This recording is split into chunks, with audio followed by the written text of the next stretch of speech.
If you're a regular listener of Insight Myanmar podcast, we'd like to encourage you to consider joining our membership program. In addition to helping us keep this platform sustainable and allowing us to produce more content, becoming a member offers you increased access, advanced releases, behind-the-scenes content, discounts at our shop, and much more. In fact, it's thanks in part to existing members that we're able to bring you today's interview. So to learn more, go to insightmyanmar.org/membership. And with that, let's get into the show.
And welcome back.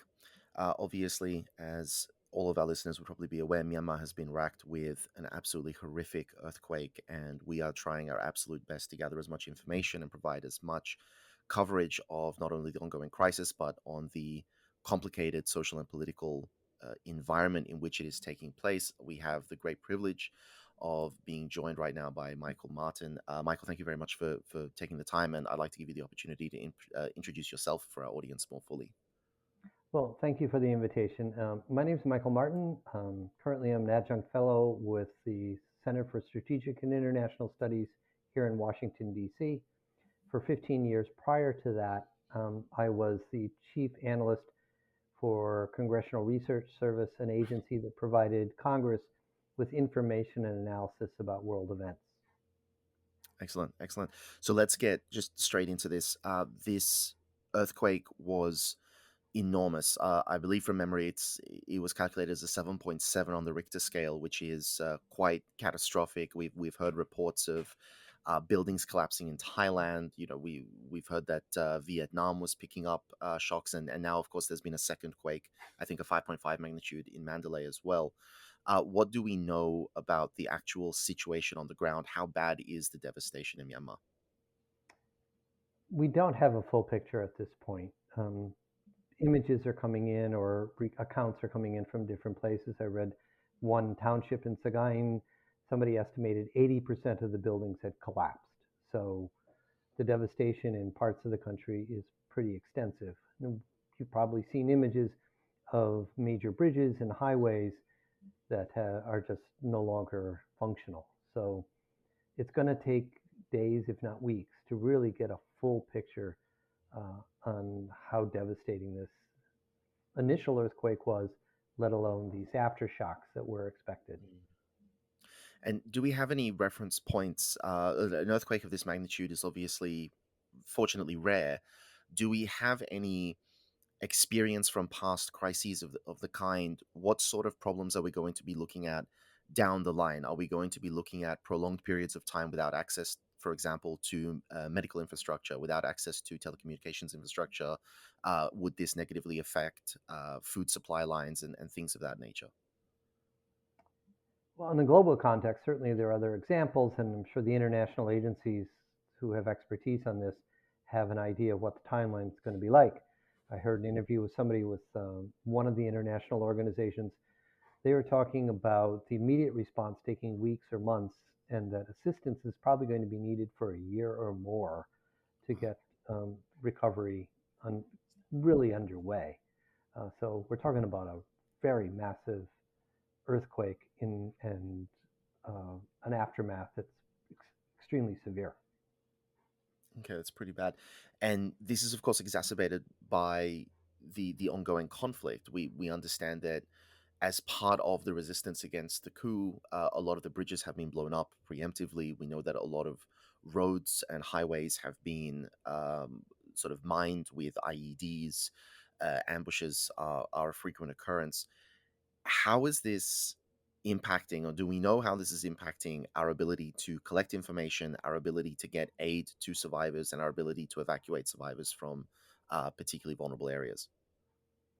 Indeed, in the ongoing conflict in the country, both sides have, well, both sides is sort of a simplification, but both sides have been destroying infrastructure for military strategic purposes. I suspect the earthquake has done a much more extensive job of destroying basic infrastructure than the conflict has done. The other aspect is that the areas that were most severely affected by the earthquake, at least given the information that's available, are areas that parts of it are under control of the military junta, the SAC. Parts of it are under control of ethnic armed organizations, and in different regions you have different EAOs that are in control, or they're affiliated People Defense Forces. So the delivery of assistance is going to be more complicated than in a situation where you have a fully functional central government that can operate throughout the country. Myanmar is not like that anymore. It's a country where the military can operate in certain areas, the EAOs operate in different regions, and at least as of now, there's no agreement on working cross borders. And so because this is pretty nationwide. I mean, this is a devastating earthquake. Do we know how the differential goes? Like we would know, for example, that Mandalay region is obviously at the epicenter, has been most heavily affected. I believe Sagaing region has been very heavily affected. If we were to go further afield in the country, are there regions of the country that we can say are not really affected by this, or is the entire nation impacted? I've spoken to some people in say, for example, the Chin region, and that seems to be largely unaffected by it. And I've also spoken to people working in Bangladesh with the Rohingya community, and they were largely unaffected. So I suspect the mountains in the west protected Rakhine State, Chin State. When you go down to the border, Karen State, the Karenni State, the Mon State, I have not spoken to anyone in that region. Of course, across the way in Thailand, there was an effect. I did contact somebody in Chiang Mai in Thailand, and they reported not too much. There was some damage. So I suspect the most severe destruction caused by the earthquake is in that central corridor, which goes from Yangon up to Mandalay and with Naypyidaw in there. And then as you go, as you mentioned, Sagaing, the SAC mentioned northern Shan State, which is interesting. Magwe and Bago were also mentioned as areas that were hit. So we'll just have to wait to see. Because, of course, as you say, the collecting of this information is itself a problem. We're not getting a clear picture. A lot of the country still doesn't have regular internet access and electricity access. And this is obviously complicating everything. Are there at least international boots on the ground who are in a position of expertise, technical equipment, and impartiality who can give us a reliable picture of what's going on, or is even that an obstacle? There are groups, and I've in the past met with many of them, civil society organizations who have been providing humanitarian assistance to, for example, the millions of internally displaced people inside Myanmar that have been displaced by the ongoing conflict. And those groups are up and operating and are trying to gather the information. The trouble they're going to have is how do they communicate their needs or what they're hoping for assistance to the international community that is trying to come in and provide the assistance. Um, who's going to play? Is there anybody who can play an intermediary, and is the international community willing to deal with the appropriate intermediaries? Yes, and that's becoming its own issue and has been an issue for quite some time, as we've discussed with previous guests. The international community, I'm thinking, for example, of the Red Cross, does not seem to want to play the game of recognizing someone's authority, and does not want to, how should I put this, put any governments, dictatorships around the world on edge. And that seems to mean that they are willing to play ball with the SAC, and they are unwilling to, at least officially, play ball with the NUG or the EAOs or the various PDF groups. Yes, that has historically been the Red Cross's pattern. And in this particular case, the Myanmar Red Cross allegedly has very close ties with the SAC. So if the International Red Cross uses their local country organization as a delivery mechanism, that's going to be seen by many people in the country and analysts like me as effectively the International Red Cross has chosen to work with the military junta, not the other groups, not the other organizations. Interesting.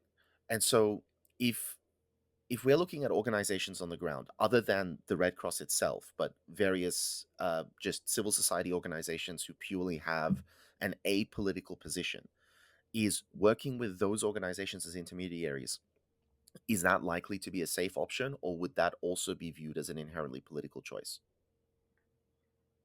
It depends on the manner in which you forge the interaction with them. For example, there are civil society organizations that are similarly affiliated with the different EAOs. And they've been identified over the years by different people. But there are some that try to stay outside of that political dynamic. They just wish to provide humanitarian assistance. The issue then that comes to my mind is, okay, you have things that you want to get delivered to a particular area. You need a safe, secure mechanism for delivery of those goods and materials. Who's going to provide that security? Well, if it's an area where the SAC troops cannot go or have not been able to go for months or even years, the SAC can't do it. You would have to somehow get the EAOs to agree to allow passage. They've done that in the past. After Cyclone Nargis, there was some of that done. That was in 2008. Interestingly, a very similar geographical area that was involved in that massive cyclone. But there again, you saw these problems of delivering assistance in that particular case. In some cases, when these independent civil society organizations were trying to deliver assistance, the military actively stopped the trucks and turned them back because they wanted to get credit, it's presumed. The military wanted to get credit for providing the assistance, not the civil society groups. Wow. Is there recourse in cases like this for international governmental aid? I'm thinking, for example, of Thailand. If Thai authorities and Thai aid agencies were to enter Myanmar and declare that they are going to distribute aid apolitically based purely on a triage of need, would that likely be a solution to this political quagmire that a lot of the international pseudo-political aid agencies like the Red Cross have to wade through, or is that itself a very complicated problem? Like most things in Myanmar, it's a complicated problem.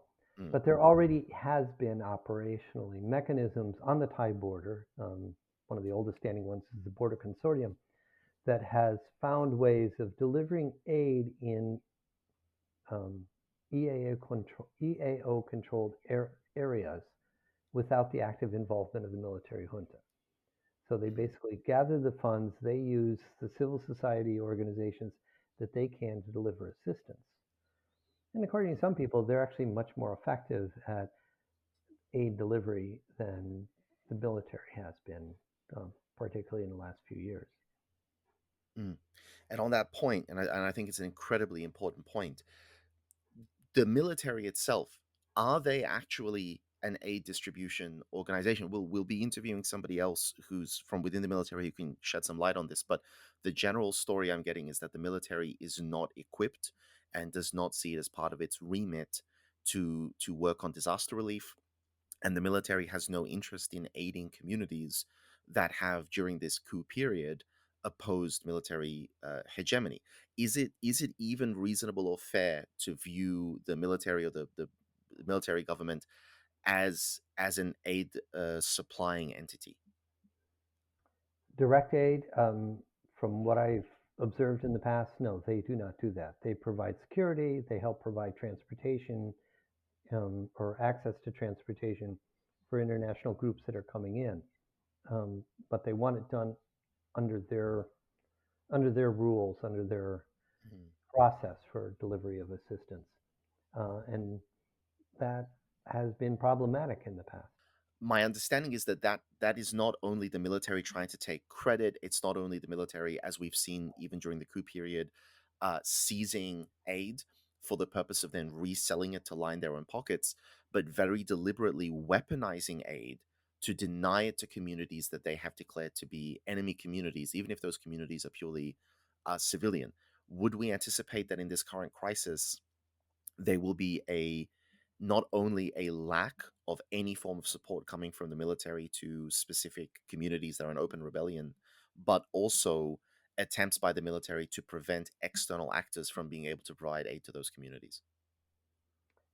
If indeed they follow the pattern they followed in 2008 with Cyclone Nargis, yes, you're going to see the military actively preventing assistance being delivered by parties that they don't support, in particularly delivering aid to areas that they see as rebel strongholds or terrorist centers, or however they want to term them.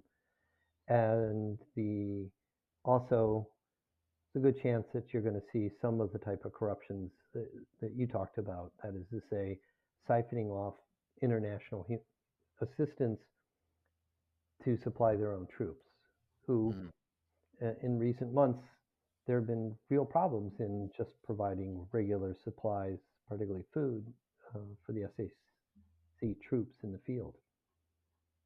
Yes. And so this sort of becomes a larger question, because it indicates that the SAC is not in a position to take care of their own military. They're not in a position to continue their war effort as it had been progressing. Is it likely that they're going to look at this as a simple cost benefit analysis and say every ounce of aid that we give to a civilian population is an ounce of support that is not going to our military and is therefore furthering our goals of establishing, what they would consider to be stability in the country and what they would consider to be legitimate rule in the country?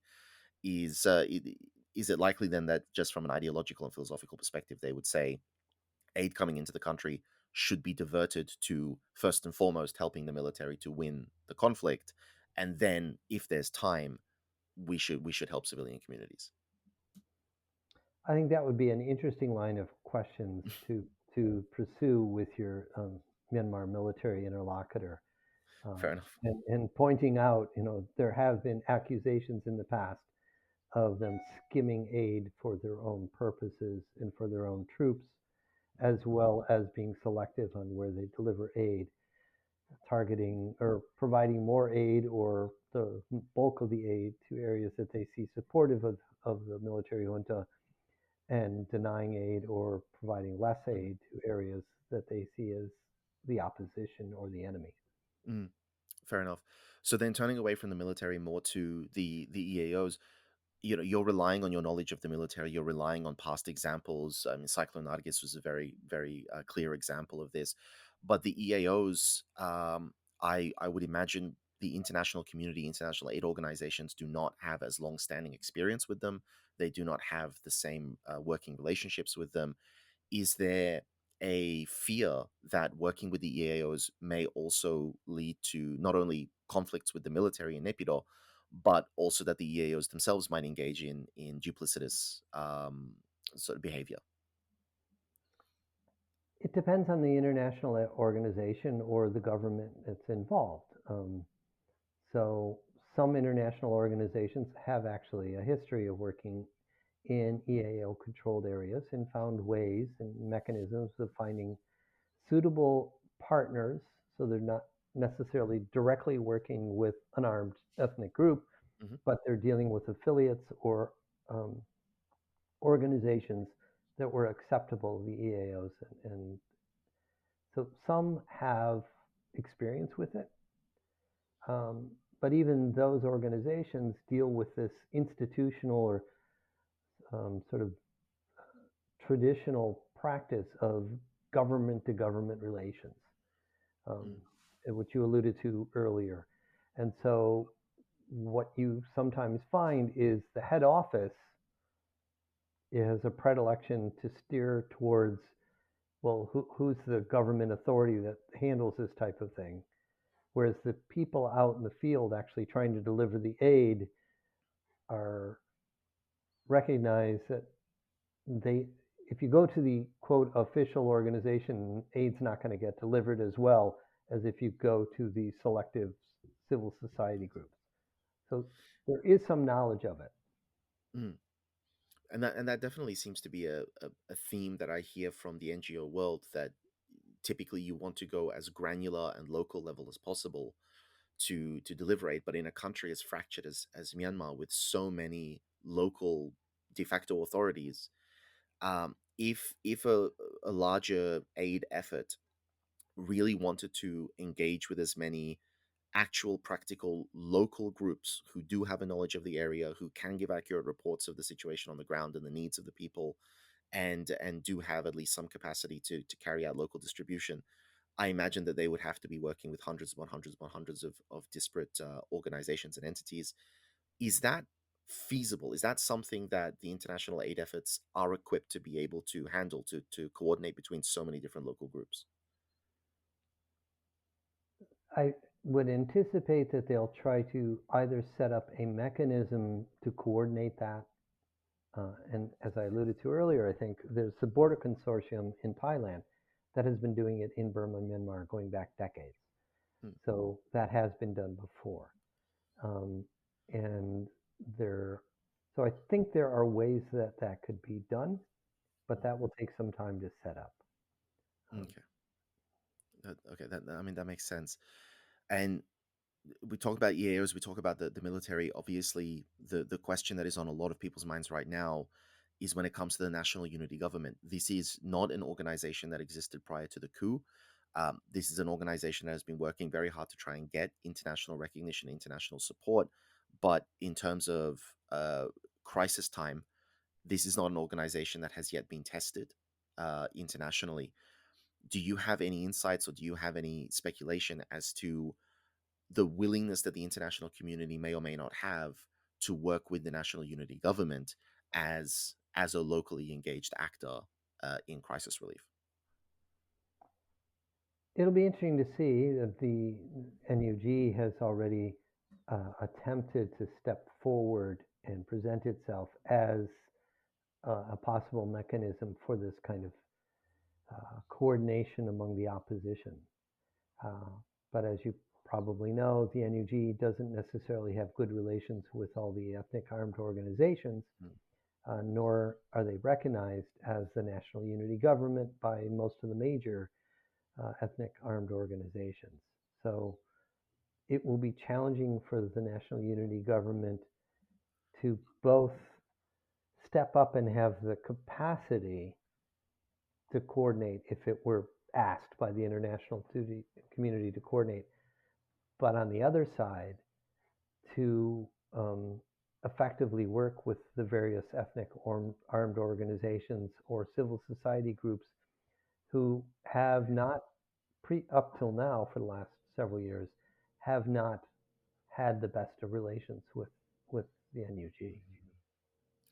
Is there a sort of scramble to receive almost the blessing of the international community in these times of crisis? If someone works with you, obviously the NGOs, the UN, the international communities are generally very eager to say every branch, every arm of our operations is semi-independent. Just because one branch of the government does work with you does not mean that the other branch of the government recognizes you. Different context, different purpose. the United Nations will constantly say, we recognize countries, not governments, and so on. But is there a genuine sense that if you get called upon, if you are recognized, if you are used as a locally engaged organization during a time of crisis by international actors, that confers some sort of long-term political legitimacy, that after that the genie's out of the bottle, and whether or not your crisis response was effective, you have now secured standing internationally as a legitimate player? It could, but it doesn't necessarily automatically provide that. Part of it is going to be, in this hypothetical scenario that we're discussing, how well the NUG functions or serves that purpose. You got to keep in mind that there's very little territory inside the country that the NUG is actually governing. There may be some regions, somebody was mentioning in Sagaing, maybe parts of Mandalay, where People Defense Forces allied with the NUG and reliant on NUG assistance are the local governing body. But outside of those few locales, if you're talking about, say, Northern Shan State, parts of Northern Shan State are under Kachin Independence Army control. Parts of Northern Shan State are under the Ta'ang National Liberation Army's control. Parts of it are under the Myanmar National Democratic Alliance Army control. And I could go on. Yeah. The NUG, if they want to deliver assistance in KIA-controlled territory, they have to figure out how to work with the KIA to make that possible. And the KIA is going to have to buy in doing so. So, and that's going to be interesting to see how well that effort would if it could be successful. The alternative is, and I've talked to some people that are already looking at it, don't use the NUG, but recognize, okay, for this area, we need to find a respectable humanitarian organization that may have close ties with the KIA, but that's the best way of delivering assistance in that area. Interesting. And so turning from within the country to out of the country, the international community, obviously multiple countries have been affected by this quake, but Myanmar is very much at the epicenter and it's a very large country. So it's not really fair to try to compare the devastation within Myanmar with the devastation in surrounding nations. But is there an interest internationally in actually getting in and doing something? I'm thinking of, for example, China. China obviously has great vested interest in Myanmar. They're right on the border. I'd be thinking of Thailand, and I would be thinking of Western nations like the European Union, like the United States. Is the international community likely to really try to push for aid and likely to really try to push to get boots on the ground and get things done?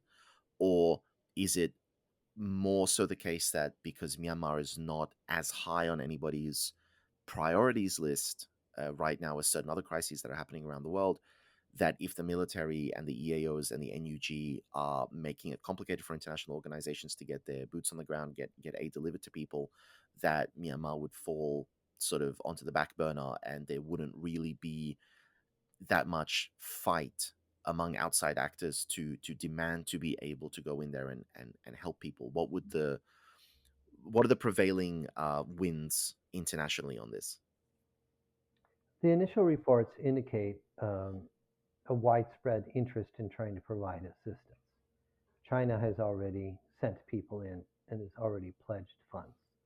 The United Kingdom is gathering equipment and announced, I think it was 10 billion pounds, or 10 million, million pounds that they're going to provide assistance.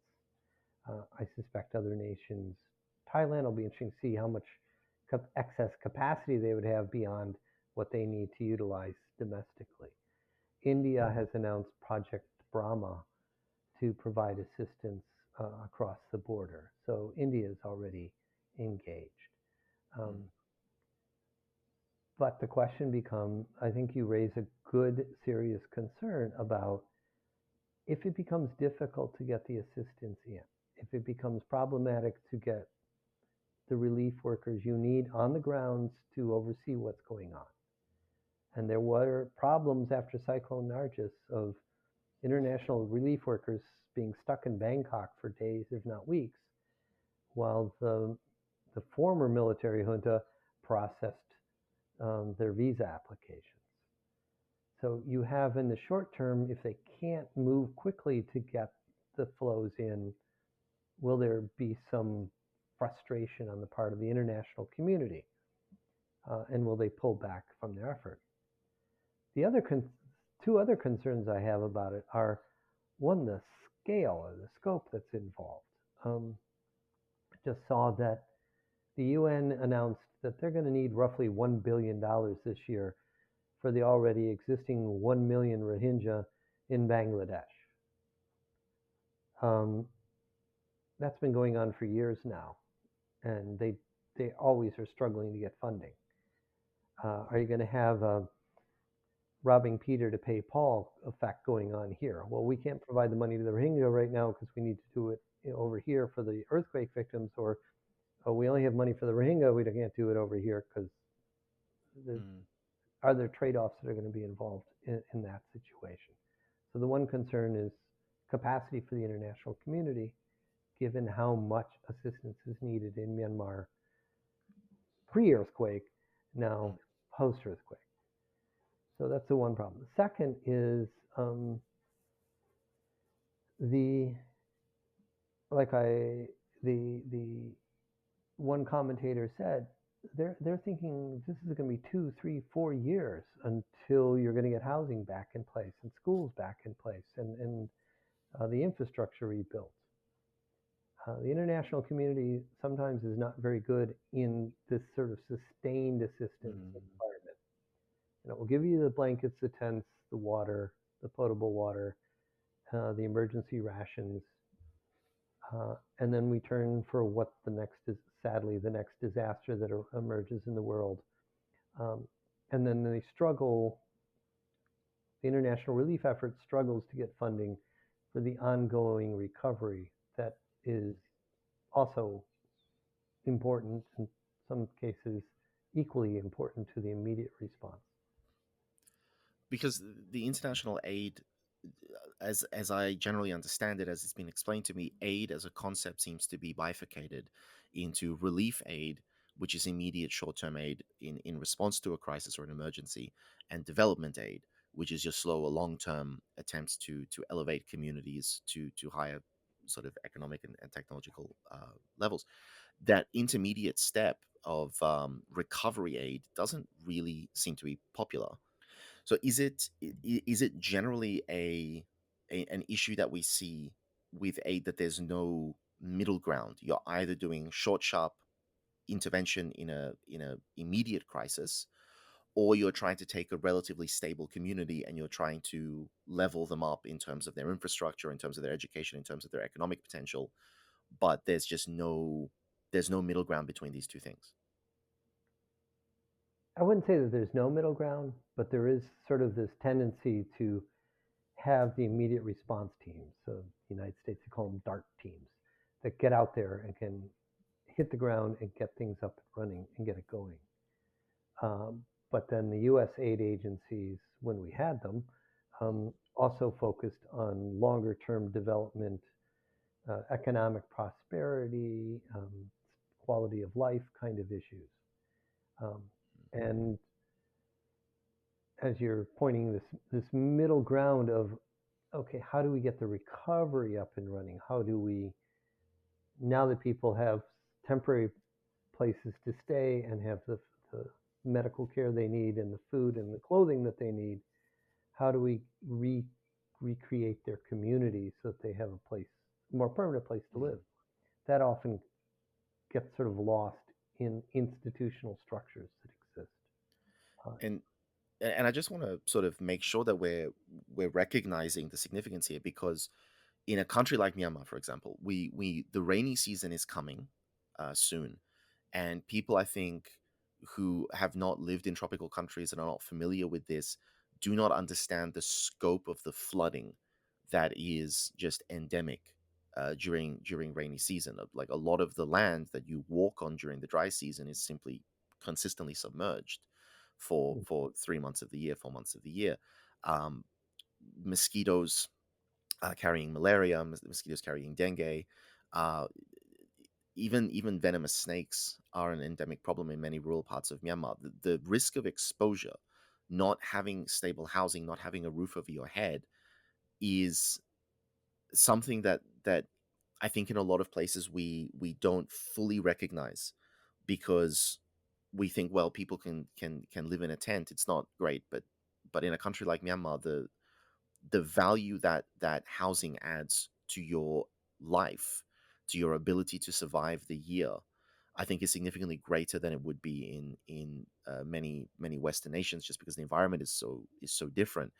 If this reconstruction does not happen, if this rebuilding of these devastated areas don't happen, how much additional suffering and death, not to put it into gloomy terms, but how much additional harm are we looking at in terms of preventable harm and preventable injury and preventable death?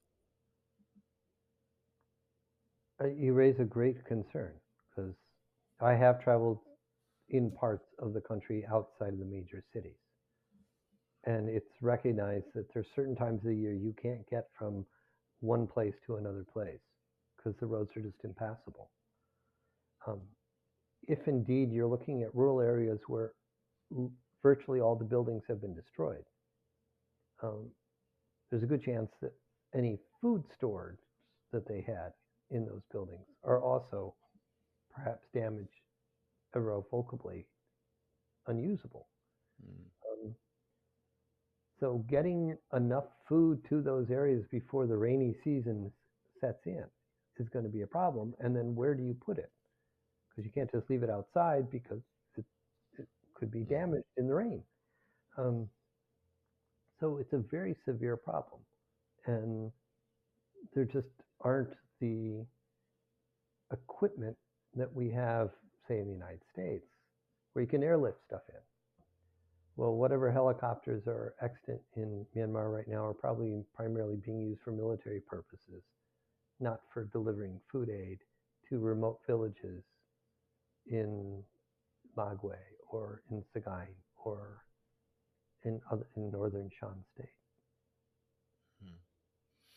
Absolutely. And you raised in passing before, at the risk of sort of wading into US politics, let's call it the disruption to USAID that has taken place over the last couple of months. As it seems to be the case that the United States is now trying to restore the USAID, but as anyone who's worked in any organization of any kind would know, you can't take something offline and then try to bring it back online immediately and expect things to continue where they left off. What is the United States' capacity right now, if you have any insight into this, in terms of actually delivering aid? Is the United States capable of doing what it was doing, in 2024, or has the disruption to USAID left the United States' ability to deliver aid negatively impacted? In simple terms, the United States government cannot deliver assistance as effectively and efficiently as it could several months ago. USAID, according to some sources, which had tens of thousands of employees, has been reduced to 15. You can't deliver this type of assistance with 15 people trying to do it. Now, do you mean 15 employees? 15 employees, yes. The organization USAID currently has 15 employees. According to some sources reported in the news, they are down to 15. That seems almost impossible. Like that's comical, to put it simply. Comical is one way of putting it. There are people that are still working under contract. I've spoken to some of them, but They are anticipating being furloughed, let go any day now. Now, mind you, the President, the Secretary of State have both said, yes, we're going to provide assistance.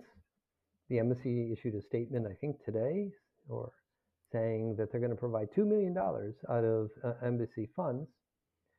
But when many of us are wondering, it's like, how are you going to do this? Mm. State Department as an institution has some very good and capable people, but not necessarily the right people to try to coordinate the delivery of humanitarian assistance in Myanmar, given all the political complexities we've been talking about. They've got some good people who are knowledgeable. But some of the best people that I knew in dealing with Burma are no longer in the administration. When the new president came in, they left. Some of them had left earlier too. So for the international community, where you're sort of used to, or some people would say, the U.S. tends to be out front and trying to take a leading role, maybe not the best way possible, but sometimes tries. I don't think you should look for the United States to be in a leadership position this time. It's just, one, I don't see the capacity, and two, I don't see from the White House, from the Oval Office down, actually a strong enough commitment to respond to this disaster. That's a very sobering assessment of the situation as it exists. But I suppose it's very, very true as well. So, in very simple terms, then, because I'm sure we can go into the weeds, but in very simple terms, giving people the answer that many people are desperately trying to find out, what do you think is the prognosis on the international community's aid to Myanmar? Do you think that there will be a successful international relief effort, or do you think that ultimately it is going to be stymied, that international ability and willingness to support is going to fade very quickly? What do you think we are likely to be looking at? Success is always measured in degrees. So will there be a fairly robust effort initially? Yes. Will the United States probably will not be, as I said, a leading role, or may not even be a major contributor to that effort. But there will be an immediate response. And aid and assistance will be provided through different mechanisms in different ways. And the diaspora community, the Burmese diaspora community, is already up and active in raising money, and they have, over the last 4 years, been very effective in gaining funds. So I would expect that to happen. My great concern is that in a few months, as memories of the earthquake fade, and sadly, if another similar large-scale natural disaster occurs, will the attention of the international community turn aside and Myanmar get sort of lost in the constant flow of things? I remember going to an event in Washington where a UN spokesperson was talking about the Rohingya that had fled, not in 2017, but the flotilla that a couple years earlier that had been in the Andean Sea and fleeing in the region.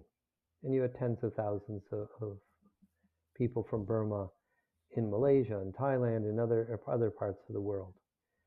And that UN person said that the concern was that they will just be stuck in limbo indefinitely. And they have been. Those people are still in camps in Bangladesh, in Thailand, in Malaysia, or working covertly in countries. And the international community just moved on, and the issue got forgotten. Yeah.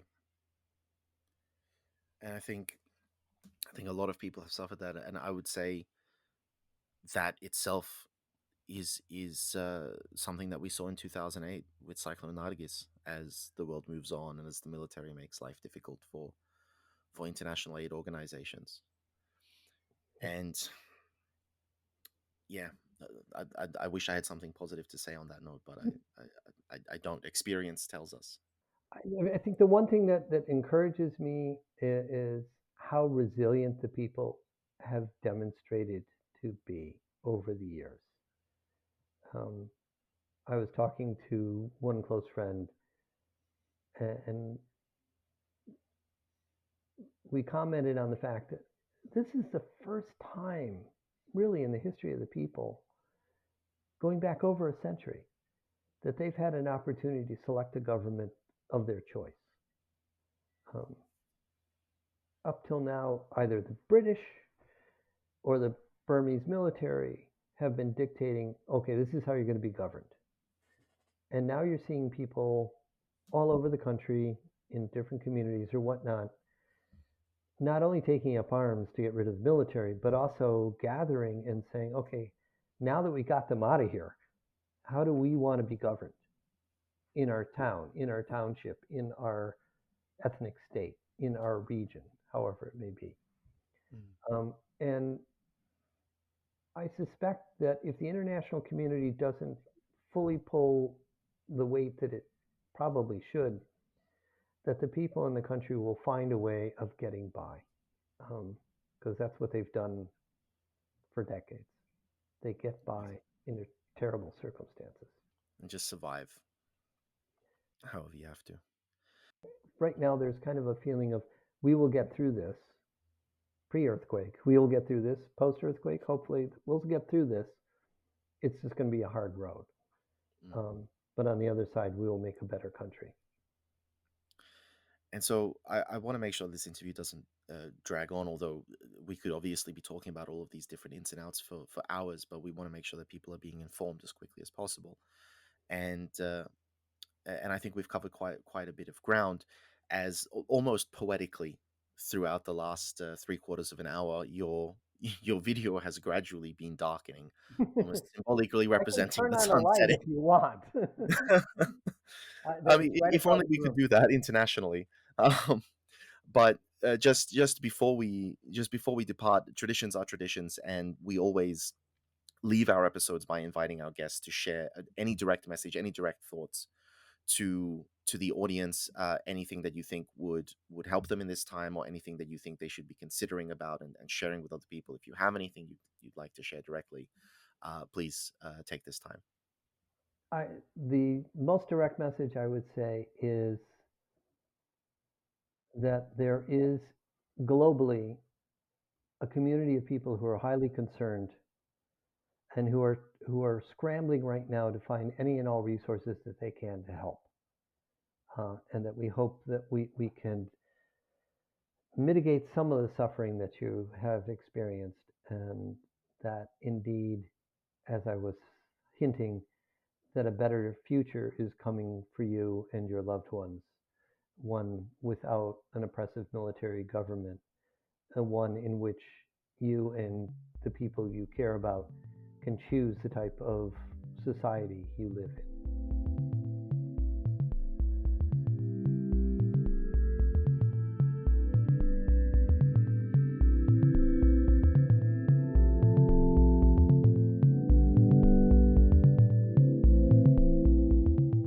We've come to the conclusion of today's episode, and as the conversation you've just heard underscores, the humanitarian situation in Myanmar is dire and demands immediate attention. For millions of people, the struggle for survival is an everyday reality, and the need for urgent humanitarian aid cannot be overstated. Through this platform, we aim to raise awareness and keep the focus on these critical issues. But awareness must lead to action, and this is the point where you can come in to make a real difference. By supporting the nonprofit mission of Better Burma, you'll be contributing to our wider effort to bring hope and relief to those who need it most. Your donation can go towards providing much-needed support to vulnerable communities in Myanmar and along the border that continue to be impacted by the military coup. Visit betterburma.org/donation to join this effort.